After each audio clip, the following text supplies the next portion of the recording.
करता हूं कि आप सब लोग स्वस्थ होंगे। जैसा कि bright future public school Chhatarpur में, और अभी आपको जैसे कि कल में चैप्टर सेकंड में अपन ने भारत में संसाधन, इसका सामाजिक विज्ञान कक्षा 10, इसका अपन फर्स्ट चैप्टर आप पढ़ चुके हैं, जिसमें आप भारत में संसाधन फर्स्ट था, इसको अपन सेकंड पढ़ रहे हैं। तो इसमें कल में पिछले वीडियो में इसमें कुछ महत्वपूर्ण बिंदुओं पर बात कर चुके हैं, पढ़ चुके हैं इसको। जैसे कि भारत में कृषि पढ़ चुके हैं। इसके बाद भारत में कृषि के प्रकार भी अपन ने अभी पढ़े थे पिछले वीडियो में, जिसमें रबी की फसलें, आपकी खरीफ की फसलें, और आपकी जो है इसके बाद जायद फसल क्या होती हैं, जो अपन ने तमाम प्रकार की फसलों के बारे में पढ़ा था। इसके बाद खेती के विभिन्न प्रकारों के बारे में भी पढ़ा था कि सामान्य खेती होती है, विशिष्ट खेती होती है, शुष्क खेती होती है, इसके बाद मिश्रित खेती होती है, सिंचित खेती होती है, जैविक खेती होती है। इसके बाद खेती की पद्धतियाँ भी पढ़ने वाले थे, जिसके बारे में इसको भी अपन पिछले वीडियो में पढ़ चुके थे। इसके बाद और आगे आने वाले जो इसमें वीडियो में अपन पढ़ने वाले थे, उसका महत्वपूर्ण टॉपिक अपना ये था कि कृषि विकास हेतु सरकारी प्रयास कौन कौन से किए गए हैं। तो इसमें भारत में कृषि की उन्नति हेतु 1966 से 1967 में हरित क्रांति द्वारा तकनीकी परिवर्तन कर कृषि क्षेत्र में नए युग का सूत्रपात हुआ। देखिए, भारत में कृषि सुधार के लिए या कृषि के क्षेत्र में विकास के लिए सरकार के द्वारा अनेक प्रयास किए गए, जिसमें से पहला प्रयास आपका हरित क्रांति था। इसमें हरित क्रांति आपका जो है, हरित क्रांति का जो आपका प्रयास है, इसका हरित क्रांति एक आपका परीक्षा की दृष्टि से भी आपका बहुत महत्वपूर्ण प्रश्न है, जिसको आप अभी इसमें पढ़ने वाले हैं। तो इसकी जो हेडिंग है हरित क्रांति, हरित क्रांति का तात्पर्य कृषि उत्पादन में उस तीव्र वृद्धि से है जो अधिक उपज देने वाले बीजों, रासायनिक उर्वरकों एवं नई तकनीक के प्रयोग के परिणाम स्वरूप हुई है। इस हरित क्रांति के फलस्वरूप फसलों की उत्पादकता में काफ़ी वृद्धि हुई है। भारतीय कृषि में अच्छे किस्म के बीजों का प्रयोग बढ़ता जा रहा है। पंजाब, हरियाणा, उत्तर प्रदेश, गुजरात, तमिलनाडु और आंध्र प्रदेश व तेलंगाना में गेहूं व चावल का अधिक उत्पादन अच्छी बीजों की ही देन है। देखिए, इसमें हरित क्रांति में आपका क्या हुआ था, हरित क्रांति में शासन के द्वारा या भारतीय गवर्नमेंट के द्वारा, भारत सरकार के द्वारा कैसे हम खेती जो आपकी है, खेती के उत्पादन में कैसे इसमें वृद्धि की जाए, कैसे तेज़ी से इसकी उत्पादन क्षमता को बढ़ाया जाए, इसके लिए शासन ने क्या किया, एक अच्छे बीजों को आपके लिए तैयार किया।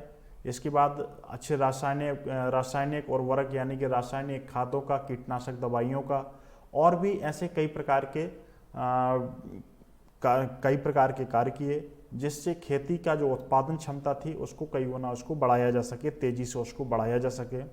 जैसे इसमें आपका गेहूं की फसल का इसमें एक एग्जाम्पल दिया है, चावल की फसल, गेहूं व चावल की फसल का आपको एक एग्जाम्पल दिया है, जो आपका पंजाब, हरियाणा, उत्तर प्रदेश, गुजरात, तमिलनाडु और आंध्र प्रदेश व तेलंगाना में जे आपका गेहूं और चावल कई गुना बढ़ा, इसका उत्पादन कई गुना तेज़ी से इसका उत्पादन बढ़ा। तो ये हरित क्रांति की वजह से ही संभव हो पाया। देखिए, हरित क्रांति में आप देखेंगे तो आपकी जो परंपरागत जो खेती हुआ करती थी, उसमें जो बीज किसान एक बार बोया है, उसी बीज को लगातार उसका प्रयोग करता रहता था, उसको कई सालों तक उस बीज को बोया करता था, जिससे उत्पादन क्षमता वो नहीं हो पाती थी जो उत्पादन क्षमता जितनी अच्छी तरीके से होनी चाहिए।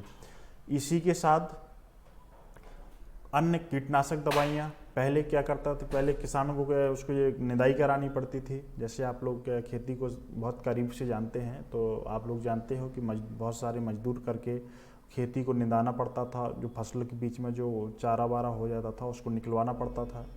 तो उसके लिए गवर्नमेंट ने कीटनाशक दवाइयाँ, और आपकी जो फसल है उसको आपकी जल्दी ग्रोथ करे उसके लिए रासायनिक उर्वरक, इस तरीके के प्रयोग किए गवर्नमेंट ने, जिससे हरित क्रांति आपके कृषकों को और खेती के लिए बहुत वरदान साबित हुई। हरित क्रांति की विशेषताएं निम्नलिखित थी। अधिक उपज देने वाले बीजों का प्रयोग। जैसा कि अपन इससे पहले बता चुके हैं कि हरित क्रांति में जो आपका सरकार का जो पहला कदम था वे ऐसे बीज तैयार करना था जो अच्छी उपज दे सके और जो उत्पादन क्षमता जिससे कई गुना बढ़ सके। रासायनिक उर्वरकों का उपयोग यानी कि रासायनिक खाद उपलब्ध कराए जिससे जो भी कृषि की उत्पादन क्षमता को बढ़ाने में काफ़ी सहायक हुए। कीटनाशक दवाइयों का प्रयोग, कीटनाशक दवाइयों का प्रयोग इसलिए जैसे आपने देखते हैं खेती में कहीं कीड़े लग जाते हैं या कहीं किसी प्रकार की अन्य बीमारियां उसमें हो जाती हैं या किसी प्रकार के अन्य रोगों से ग्रस्त हो जाती है खेती, तो फसलों को इन सभी चीज़ों से बचाने के लिए और जो आपके घास के बीच में और जो आपके और भी जो आपके आपके जो और भी कई प्रकार की कई किस्मों के चारे वारे हो जाते हैं उसको भी नष्ट करने में कीटनाशक दवाइयाँ काफ़ी मददगार होती हैं। कृषि यंत्रीकरण का विस्तार। अब देखिए कृषि को करने के लिए सबसे पहले हर एक काम यदि हम मजदूरों से करेंगे, यदि हर एक काम अपन इंसान पर ही डिपेंड रहेंगे तो ज़्यादा तेज़ी से खेती में विकास नहीं होता। जैसे पहले आपने देखा होगा खेती की जुताई करने के लिए हल का प्रयोग करते थे, फिर उसके बाद ट्रैक्टर का आविष्कार हुआ यानी कि गवर्नमेंट ने उसके लिए ट्रैक्टर की व्यवस्था की, तो उससे क्या हुआ कि जो एक किसान एक खेत को कई दिनों में जोत पाता था, ट्रैक्टर उसको कुछ घंटों में उसको जोत देता है। सिंचाई के लिए पहले आपकी राट से सिंचाई होती थी, अब कई प्रकार के आपके विद्युत मोटर उपलब्ध हैं। तो इस प्रकार के कई प्रकार के आपके जो है ऐसे उपकरण आए, ऐसी मशीनरी आई जिससे आपकी खेती के काम आपको उससे क्या हो जाते हैं, सुगम हो जाते हैं। जैसे आपका आज के समय में आप देखेंगे हार्वेस्टर हुआ जो फसल को गेहूं की कटाई भी और साथ में उसको निकाल भी देता है। तो ऐसे कई प्रकार के आपके विद्युत उपकरण आए जिससे खेती बहुत सुलभ हो जाती है और खेती बहुत तीव्र गति से उसको विस्तार भी हुआ। लघु एवं मध्यम सिंचाई परियोजना का विस्तार। देखिए लघु एवं मध्यम सिंचाई परियोजना का विस्तार हुआ यानी कि छोटे एवं मध्यम जो सिंचाई परियोजनाएं थी उसका विस्तार हुआ।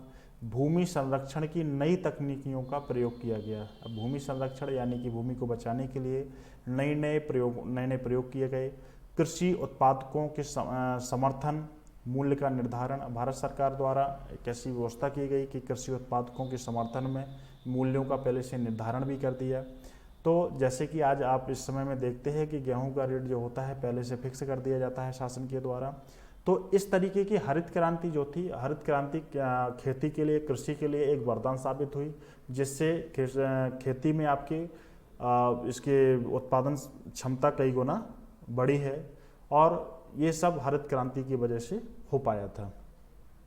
इसके बाद इसमें देखेंगे आप हरित क्रांति के एग्जाम्पल हैं, जैसे इसमें देख रहे हैं, इसमें आपका मोटर के द्वारा सिंचाई हो रही है, पानी आ रहा है। इसके बाद इसमें आप देखेंगे कि बीज लगाने के लिए कई प्रकार की बहुत सारी मतलब जो है टेक्नोलॉजी आई और बहुत सारे उपकरण, बहुत सारी मशीनरी आई जिसकी वजह से खेती सुलभ हो गई। इसके बाद श्वेत क्रांति आती है आपकी। देखिए श्वेत क्रांति का पशुपालन से निकट का संबंध है। देखिए श्वेत क्रांति जैसा कि इसके नाम से ही स्पष्ट हो रहा है कि श्वेत यानी कि सफ़ेद, क्रांति मतलब एक ऐसा उत्पादन। गवर्नमेंट ने क्या किया कि श्वेत क्रांति पशुपालन से निकट संबंध है। श्वेत क्रांति का अर्थ है डेयरी विकास कार्यक्रमों में के द्वारा दूध में उत्पादन में वृद्धि। देखिए शासन के द्वारा जो आपका पशुपालन है इसके लिए श्वेत क्रांति के माध्यम से इसको बढ़ावा दिया गया, इसके लिए डेयरी का विकास किया, ऐसे कार्यक्रम चलाए गए। इसमें ग्रामीण क्षेत्रों में दूध का उत्पादन बढ़ाने पर विशेष बल दिया। इससे सरकार द्वारा विदेशी नस्लों के गाय तथा स्थानीय गायों के संकरण से नई जातियों का विकास भी किया जो अधिक दूध देती हैं। ग्रामीण क्षेत्रों में सहकारी समितियों का गठन कर गांव में दूध उत्पादन के दूध को एकत्रित करके उसे बेचने का प्रबंध करती हैं। ये समितियां ऋण देती हैं तथा पशुओं की चिकित्सा एवं व्यवस्था भी करती हैं। यह आंदोलन गुजरात के खेड़ा जिले से प्रारंभ होकर बड़ी तेजी से महाराष्ट्र, आंध्र प्रदेश, तेलंगाना, पंजाब, हरियाणा, राजस्थान, उत्तर प्रदेश में फैल गया इसमें आप देखेंगे एक आपको इसमें बढ़िया सुंदर सा आप चित्र देख रहे हैं जिसमें एक गाय है जो घास चर रही है। यहाँ पे एक दूध रखा हुआ है। तो इसमें आपको इमेज बताने का, फोटोज दिखाने का मतलब ये है कि आपको इसमें जो दूध दिख रहा है तो और जो आपको गाय दिख रही है, तो श्वेत क्रांति का जो मतलब है वो आपका दूध से ही है और पशुपालन से ही संबंधित है। तो इसके लिए इसमें आपको ज़्यादा कुछ ध्यान नहीं रखना है। इसको आपको इतना याद रखना है कि जो श्वेत क्रांति है उसका पशुपालन से निकट से संबंध है। श्वेत क्रांति का अर्थ डेयरी विकास कार्यक्रमों के द्वारा दूध उत्पादन की वृद्धि के लिए किया गया था। इसमें ग्रामीण क्षेत्रों में दूध का उत्पादन बढ़ाने के लिए लोग अधिक से अधिक पशुपालन करके अधिक से अधिक दूध उत्पादन को बढ़ा सकें, इसके लिए श्वेत क्रांति गवर्नमेंट के द्वारा लाई गई थी, उसका चलाया गया था। इसमें गायों तथा स्थानीय गायों को, इसके लिए गवर्नमेंट ने क्या किया कि बाहर विदेश से जो है नई नई नस्लों की गाय, जो ऐसी गाय जो ज़्यादा दूध देती हैं, तो उनसे और जो भारत में जो गाय पाई जाती थी उनसे एक नई प्रकार की जो है प्रजातियां भी बनाई, जिससे जो अधिक दूध उत्पादन कर सके। तो इसके लिए ग्रामीण क्षेत्रों में सहकारी समिति का गठन किया गया, जो दूध उत्पादकों के लिए दूध एकत्रित करने एवं बेचने में उसका प्रबंध करती थी। ये लोगों को लोन भी देती थी और पशुओं में अगर कोई बीमार हो जाता है, कोई वैसा कुछ है, तो उसके लिए चिकित्सीय सुविधाएं उपलब्ध भी कराती थी। यह आंदोलन जो था आपका, श्वेत आंदोलन जो था आपका, ये आपका गुजरात के खेड़ा जिले से प्रारंभ हुआ था, जो बड़ी तेजी से महाराष्ट्र, आंध्र प्रदेश, तेलंगाना, पंजाब, हरियाणा, राजस्थान, उत्तर प्रदेश में फैल गया था। इसके बाद अपन देखते हैं पीली क्रांति। देखिए जी, अपन जो 2-3 प्रकार भी अपन पढ़ चुके हैं, ये ऐसे क्वेश्चन हैं जो आपके पेपर में अधिकांश पूछे जाते हैं। अब पीली क्रांति, तो पीली क्रांति का जो आपका संबंध है, जो आपके तिलहन वगैरह, आपके जो है सरसों वगैरह हो जाता है, इन फसलों के उत्पादन के क्षेत्र में अनुसंधान और विकास करने की रणनीति को पीली क्रांति कहते हैं। 60 के दशक में तक भारत में तिलहन उत्पादन में आत्मनिर्भर था, किंतु कुल कृषि भूमि में तिलहन फसलों के घटते क्षेत्रफल, खाद तथा उर्वरकों के नगण्यता उपयोग, सिंचाई के सीमित साधन, बढ़ती आबादी, फसल सुरक्षा, वैज्ञानिक तरीकों का उपयोग न करने से इसमें क्या हुआ कि जो आपके तेल उत्पादक थे उसमें क्या है कमी आई। तिलहन उत्पादन बढ़ाने के लिए अनेक प्रयास किए गए, जैसे कि सन 1987 से 88 में भारत सरकार ने एक टेक्नोलॉजी मिशन की शुरुआत की, जिसके द्वारा राष्ट्रीय, राज्य एवं स्थानीय स्तर पर गठित सहकारी समितियों, कृषि अनुसंधान संस्थाओं एवं ऋण प्रदान करने वाली संस्थाओं की मदद से तिलहन उत्पादन को अधिक लाभप्रद बनाने के लिए उपाय किए गए। सरकार ने तिलहन के समर्थन मूल्य, भंडारण और वितरण की सुविधाओं में वृद्धि की। देखिए, इसमें आप देखेंगे कि आपका जो पीली क्रांति है, पीली क्रांति आपका इसमें तिलहन और आपकी जो सरसों जो होती है, इसके उत्पादन को कई गुना बढ़ाने के लिए या इनसे संबंधित है आपकी पीली क्रांति। देखिए, गवर्नमेंट ने आपका क्या किया कि जैसे उन्होंने देखा कि इसके उत्पादन की क्षमता को कैसे बढ़ाया जा सकता है, तो इसमें समस्याएं कहाँ आ रही थी, तो उन्होंने देखा कि कुल कृषि भूमि में जो तिलहन की जो फसलें हैं इनका क्षेत्रफल घट रहा है, जो खाद और जो उर्वरक उसका जो प्रयोग किया जा रहा है वो सही नहीं है, जो सिंचाई के जो सीमित साधन हैं उनकी वजह से समस्या जा रही है, क्योंकि आज अपने यहाँ पे जो आपका तिलहन की जो फसल होती है वो बरसात के समय में होती है, तो ऐसे समय में सिंचाई करने के लिए ज़्यादा कोई आवश्यकता नहीं होती है। लेकिन जो आपके सरसों की जो फसल होती है इसके लिए सिंचाई के लिए पर्याप्त संसाधन की आवश्यकता पड़ती है। इसके बाद बढ़ती हुई आबादी और फसल सुरक्षा एवं वैज्ञानिक तरीके से खेती ना करना। आज भी अपने यहाँ पे देखें, अपन अगर इस चीज़ को देखेंगे कि आज भी जिस परंपरागत तरीके से खेती पिछले समय होती आई है, उसी परंपरागत तरीके से आज भी खेती होती चली जा रही है। और आज हमें ज़रूरत है, जैसे कि गवर्नमेंट के द्वारा जो योजनाएं लाई जाती हैं, योजनाएं समय समय पर चलाई जाती हैं, इसका सिर्फ यही एक उद्देश्य होता है कि आज के समय में लोग हमारे जो कृषक हैं वो आधुनिक तरीके से खेती करें, ना कि परंपरागत तरीके से, क्योंकि समय के साथ में जो वैज्ञानिक तर्क होते हैं, जो वैज्ञानिक तरीके होते हैं, उन तरीकों का हमें, उन तरीकों के हिसाब से यदि हम खेती करें तो हम बेशक उत्पादों में वृद्धि कर सकते हैं। तो गवर्नमेंट के द्वारा सन 1987 से 1988 में भारत सरकार ने एक टेक्नोलॉजी मिशन की शुरुआत की थी, जिसके द्वारा राष्ट्रीय, राज्य एवं स्थानीय स्तर पर सहकारियों समितियों का गठन किया गया था, जो संस्थाएं क्या करती थी, ऋण प्रदान भी करती थी और तिलहन उत्पादन में वृद्धि कैसे हो सके उसके लिए मदद करती थी। सरकार ने तिलहन के लिए समर्थन जो मूल्य था उसका भंडारण के लिए वितरण की सुविधा में क्या की, काफ़ी वृद्धि कर दी थी। इसके बाद ये आपकी फोटो देखेंगे, इसके बाद आ जाती है आपकी नीली क्रांति, इसके बाद आ जाती है आपकी गुलाबी क्रांति। अब देखिए इसमें आपका थोड़ा सा क्वेश्चन फिर बड़ा हो जाएगा, इसलिए चलो आज पीली क्रांति हो गई है। इसके बाद नीली क्रांति आपकी जो है वो देश में मछली उत्पादन में प्रगति को नीली क्रांति कहते हैं। भारत विश्व की कुल मछली उत्पादन का तीसरा बड़ा राष्ट्र है। देखिए नीली क्रांति जो आई थी आपकी, नीली क्रांति में मछली उत्पादन को बढ़ाना था, तो भारत जो है विश्व का अगर मछली उत्पादन में उसको देखा जाए तो तीसरा सबसे बड़ा राष्ट्र है। देश में मछली उत्पादन को बढ़ाने के लिए विश्व बैंक की सहायता से एक परियोजना 5 राज्यों में लागू की गई थी। मछली उत्पादन से भोजन की आपूर्ति बढ़ती है, पोषण आहार का स्तर ऊंचा उठता है, रोजगार के अवसर बढ़ते हैं तथा विदेशी मुद्रा की प्राप्ति होती है। तो देखिए इसमें नीली क्रांति का सीधा सा अर्थ आपका ये था कि देश में जो मछली उत्पादन है उसको बढ़ाना था। इसके बाद भारत मछली उत्पादन में देखा जाए तो तीसरा सबसे बड़ा राष्ट्र है।